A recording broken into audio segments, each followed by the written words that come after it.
My name is Tim. I'm 34 years old, and my drugs of choice were oxycodone primarily and also cocaine.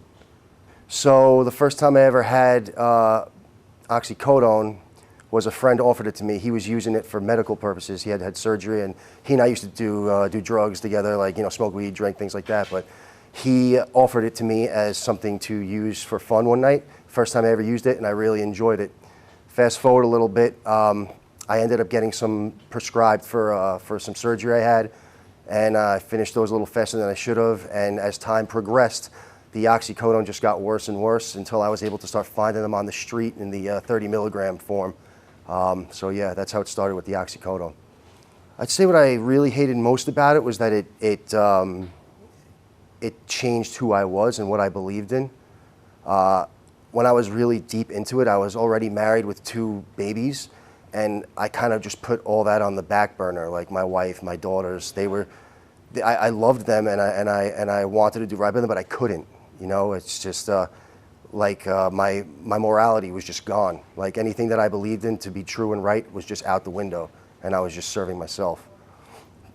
Anger, suicidal thoughts, depression, saying things to my wife that I don't even remember or recall, things that she had brought to my attention later on. So just a complete and total mental, emotional disaster.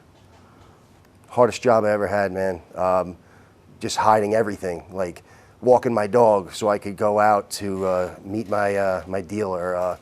One time, I'm from New York, one time I actually told my wife that I was going to the doctor. It was a blizzard outside, and I drove across the island. We lived on Staten Island in a blizzard just to get some cocaine because I had no work that day, and I wanted to make sure I was feeling good all day in my house. So I drove in weather I wouldn't have driven in for anything else for that drug. So a lot of work. So the craving and withdrawal was a little different for me. Like what I mean by that is there were cravings when I wasn't withdrawing. It was just something in me just wanted it, just wanted to feel that high. And I would do whatever it took to get high. When I was withdrawing, I would do even more, because anybody who's ever done a drug, especially like an opiate, when they withdraw, they'll do anything. They'll steal, they'll deceive, they'll do anything. They'll go and trick anybody into giving them money or go into a store and take money, whatever it takes. So yeah, man, I was stealing from my parents. I was not feeding my children. I remember an empty refrigerator. Couldn't feed my wife and kids. I remember particularly one night we couldn't even give my kids a bath because the hot water went off because I wasn't paying the bills. So right there, my morality and everything I believed in was just gone. Well, the first thing I could think of when you asked that question is the promise I made to my wife when we got married. I told her I love her more than anything else for the rest of my life, and if I'm being real with myself, I wasn't loving her as much as I was loving that drug at the time, so I definitely broke that promise. And of course, there's the promises of when you get clean, I'll stay clean, I'll do better this time, I'll change. But that drug, when it overtakes you, promises really don't mean much. They just go out the window, You just want what you want and need what you need, and that's what you go for.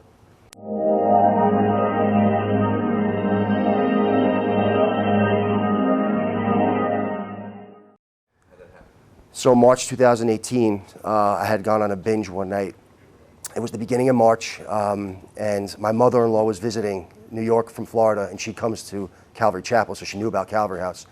So my wife was out at the doctor, and I woke up that next day after doing a bunch of cocaine and pills the night before, and I just woke up and had this realization, man, I'm just behaving like a real loser here. I've got a wife and kids and bills, and I'm not taking care of anything. And I just knew at that moment that it was time. Like I remember my mother-in-law came into my room because I was feeling pretty suicidal at that point, and I knew something had to change.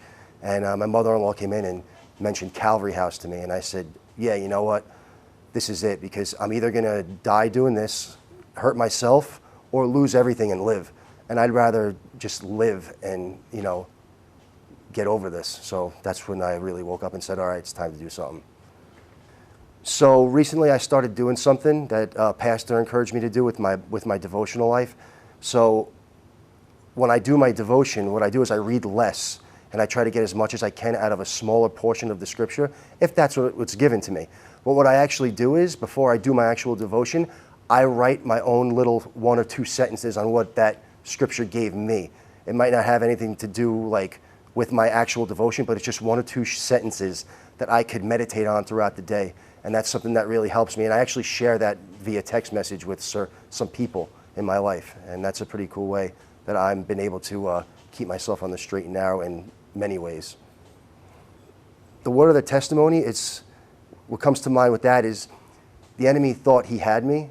And now when I tell the story about what he was doing to me, it's actually helping people to come out of what he thought he had a victory in my life with. You know what I'm saying?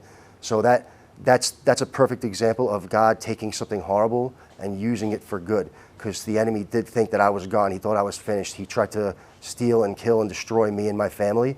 God gave that back to me, and now when I talk to people about what the enemy tried to do to me, it helps them out. And it even helps me out to remind myself.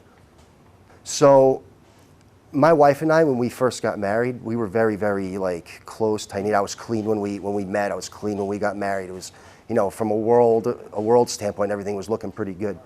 But through the drug use, that just all, you know, crumbled and crushed. Anybody who's been involved in this knows exactly what I'm talking about. I don't have to explain it. But I left for Calvary House, went across the country down to Florida from New York, and I remember I surrendered my life to God. I was so worried about losing my wife and kids, and at some point during my stay in Calvary House, about 2 weeks in, I went up to the altar and surrendered my wife and children to God to do whatever He wanted to with them.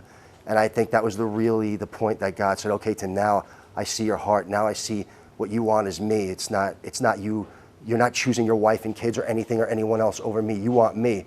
And when I did that, that's when my wife hopped in the car with my 2 children, drove down to Florida, moved in with her parents for a few months. And from there, God just started slowly restoring my family. I was able to start seeing them more. I was reunited with my children. My parents and my family now trust me again. Friends that I had thought that I had lost up in New York are now talking to me again.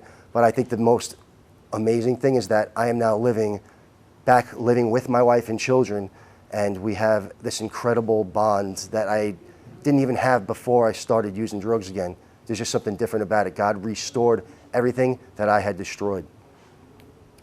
So I know for a lot of people, what keeps them from doing what they need to do is fear of leaving what's familiar or what they believe that they can't leave because they'll lose it. And what I would say to that is, God's not going to put you in a place where He could grow you in a relationship with Him just to destroy you and the things and the ones that you love. So whatever you're holding on to that's keeping you where you're at, leave it. Get out of there and go get yourself right with Jesus. My name is Tim. This is my story, and thank you for watching Overcomers TV.